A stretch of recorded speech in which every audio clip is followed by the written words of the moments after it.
You want to support Roland Martin Unfiltered? Be sure to join our Bring the Funk fan club. Every dollar that you give to us supports our daily digital show. There's only one daily digital show out here that keeps it black and keep it real as Roland Martin Unfiltered. By going to RolandMartinUnfiltered.com, you can make this possible. Okay, so Tamron Hall is launching a new daytime talk show on Monday, and Roland had a chance to talk to her at the Essence Festival in July. Here's that interview. I'm here with Tamron. Got to introduce me like that. This is when you've known somebody your whole life, and they tell you, why can't you let me be great? Why can't you let? Let's see anybody else. Your family never lets you be great. Tamron, who like Whataburger? We're gonna boycott Whataburger if they change. Oh, I shouldn't say that. I'm a guy. Hey, Whataburger. First of all, okay, they got the family private equity company bought them. They ain't changing. They still Texas born and bred. See, Roland and I are loyal Texans. And so when we got word that Whataburger was being bought by a Chicago company, and we both live in Chicago, that was a tough move. But we love Chicago, we love Texas, so hopefully they do right. They should have us in a commercial. Yeah, they should. I think they should. Real Texans like real hamburgers. Exactly. Call us Whataburger. Call us. We need to check. We need the bag. Secure the bag. We believe in getting paid. Let's be real damn clear. Roland, let me tell you, there are many, many moments in my life where I love Roland. But it was a couple of years ago, and you were on social media talking about how much men get paid on the speaking circuit, especially in black churches and black events. And you were like, women should be paid. Black women, pay them the same money that you would pay a black man for these speeches. Roland was the only man who spoke up and said something because it's true.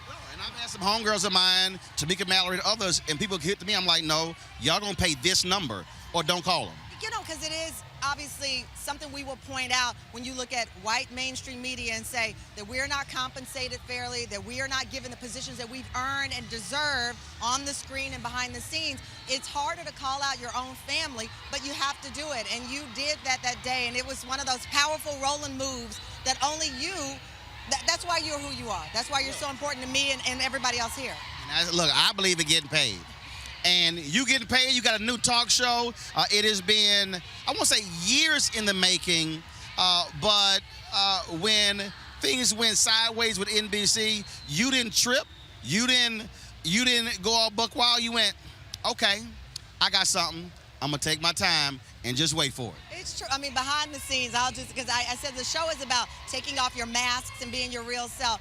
Roland and I have real conversations. We are strategy people. Roland's like, okay, I'm going to get this going, I'm going to get that going, because what we both decided, I've learned this from you, we're not going to wait around for somebody to anoint us. We're not going to wait around for somebody to say whether we can feed our families and have the success we deserve. And so for me, it was that time. You know, I've been off air for 2 years. I went into meetings and I said, if I'm going to come back to TV, this is how I want to come back. I want to come back on my terms at 48 years old. I can say that. I couldn't say that in my 20s. I couldn't say that in my 30s, but you know how it feels to get to that point in your career where you say, okay, they say they want me back on TV. They say they want you back as Roland Martin. We're going to bring it to them, and now we want our people to support.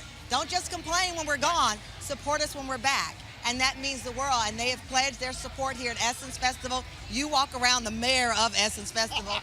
I walk around as his assistant, but nevertheless, it feels good to be around the community that says, okay, we were mad when you moved or changed, but we're happy that you are back, and we're going to support what both of you are bringing to the table. But this also matters because, look, 40+% of daytime television, black folks.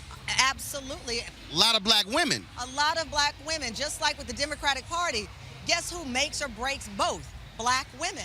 And so when black women saw me taking off the show, knowing that there were great ratings, knowing that I was putting in the work, they said, we won't watch. And I said, let me tell you, I don't want some young girl in Texas, Chicago, all the places that say, if it can happen to Tamron Hall, it can happen to me, and give up because they saw me take a punch on the chin. I wanted them to see me get up and rise, just like Maya Angelou. Still I rise.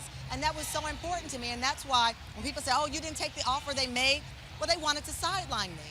And I said, they've made me an offer that I can refuse. Right. I'm not mad, I'm not bitter. I'm gonna go and have meetings with Roland, I'm gonna go meet with Joy Reid, I'm gonna go meet with the people that support us and figure out the plan to come back. And so for me, it was very important, as it has been for you and the advice you've given me, is not get mad, don't get even, just get good, get great, get better. And that's what we've done. And what we're dealing with now, a totally different landscape where it used to just be broadcast cable. That's it. Now when you talk about daytime, now you talk about streaming services, now you're talking about digital. Now the gatekeepers are all over. They don't control access now. And then it's kind of like when you built an audience, now you can say, no, I'm going to go do this.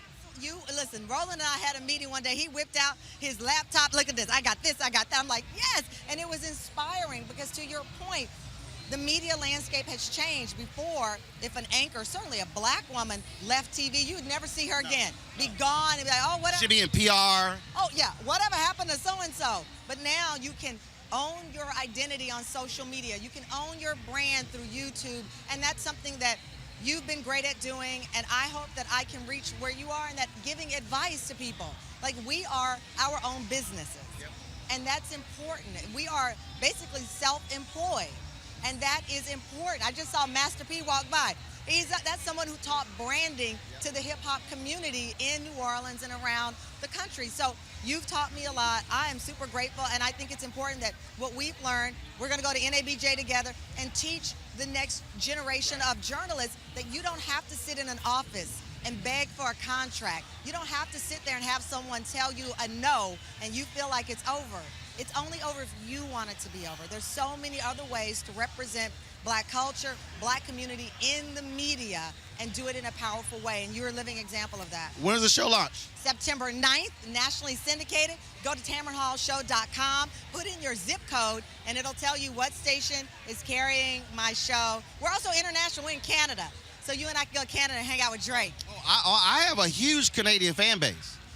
What is Yo, seriously. They have a thing called the Harry Jerome Awards. He was there, Jesse Owens. They have this annual awards deal, and I was the first non-Canadian speaker ever. Okay. And I was like, oh, y'all serious? This is like the biggest event in Canada for Afro-Canadians. Here's the deal. Pitbull is Mr. Worldwide, not. This is Mr. Worldwide. This is Mr. Worldwide. You ain't got no sense. All right, so when y'all see me tweeting her show and posting clips, don't be acting a fool, okay? I ain't getting paid to do it. I believe in supporting our people and backing them, and that's what's critically important. I love you. Love you as well, darling. And doesn't he look amazing? You know how we got it. Fashion game is okay until I get around this one. Look at this. Somebody got to do it. That's the real Peacock, not NBC. You silly girl. All right, folks, back to our Roland Martin Unfiltered video in just one moment. All right, so Life Luxe Jazz is the experience of a lifetime delivering top-notch music in an upscale destination. This weekend-long event is held at the Omnia Day Club Los Cobos, which is nestled on the Sea of Cortez and the celebrity playground of Los Cobos, Mexico. The Life Luxe Jazz experience offers the ultimate gateway for discerning jazz aficionados by pairing an upscale international destination with luxury accommodations, fine haute cuisine, top-shelf libations, breathtaking golf, exhilarating spa, health and wellness options, and much more, while showcasing some of the biggest names in entertainment.